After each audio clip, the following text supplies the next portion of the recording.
Hi there, this is Randy, your sewing machine man. We're still oiling this Kenmore 158 series. This is going to be part 3. The first two we did the left, the top, the bottom, and I skipped over this little area here, not knowing that you might be curious as to what's behind this gasketed cover here, which sits right there. And I said there's metal gears. Well, don't take my word for it. There's metal gears under there.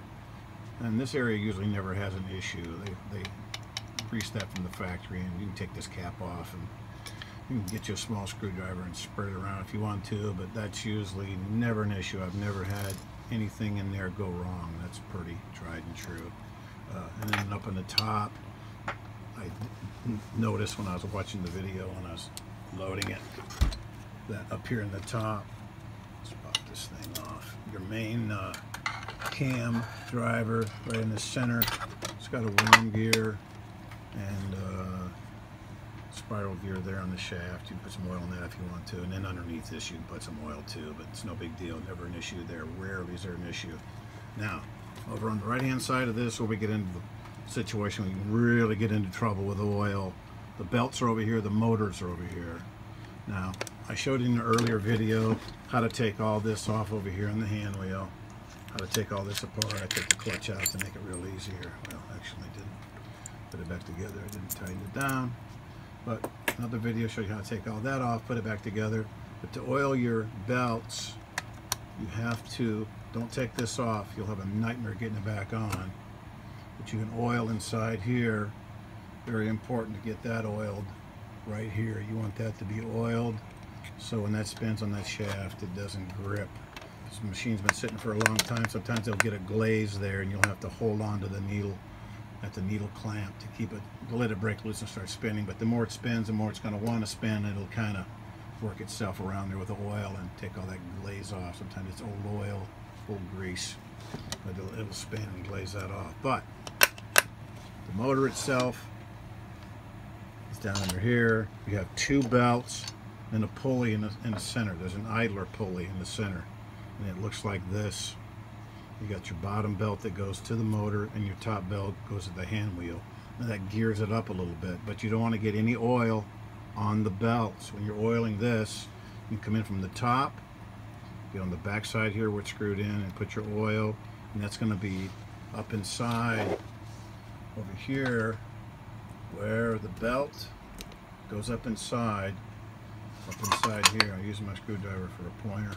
It goes up in here, and your pulley assembly is going to be sitting right there. The bottom motor belt is going to be on that right side, small pulley, and then the hand wheel is going to come down to this one. So you want to make sure that, well, actually it's the other way around. The motor goes to the left one, the big one, and the hand wheel goes to the right one, the small one. So at any rate, you don't want to get any oil on that belt or on the pulley itself. You want to get it on just where it axles into, where that pin goes through, where it goes into the bracket right there. And there's room from the top to just drop it down in, on there, and then from the bottom, but you'll need a flashlight to get that, and you don't want to goof it up. You got to take your time. Now you can take these two screws up here in the top for your bracket. Take a screw here out, and a screw here out, and you can pull this cover back with your hand wheel, and you can shine a light down inside there, and you can see right there's what I'm talking about. Right there is where the light shines on that pulley assembly. So down in there, you're going to take your needle oiler, just a couple drops, and you'll put it right to the left of that pulley, right on the axle there, and make sure you don't get it on the belts. You get it on the pulley itself, just on the axle of the pulley on the left hand side.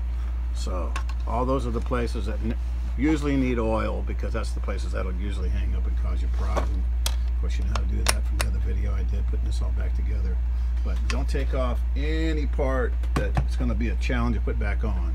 And this right here, if you take this off, you have to take the motor belts loose, take the slack up, redo that. It's really tough for a novice. I've had a lot of folks try it and didn't do it. So I just say loosen those, pull it back, pull that over, oil that, get it back on, If you must oil the motor, if it's squealing and hollering, there's a place to oil the motor. It would be right inside this little flange here. A lot of times there's a little wick right there, just a tiny little wick.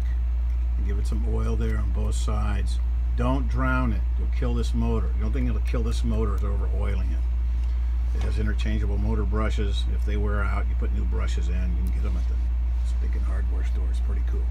But just in that little hole at the end, there's a little wick there. Made out of felt, and you put a little oil on that. Not a lot. So that takes care of oiling a Kenmore 158 series, left to right. And be sparing with your oil. Don't drown it. Don't over oil the motor. Don't get any oil on the belts. That'll keep you in a good place. So that's into part 3 for oiling your own Kenmore 158 series. Thanks.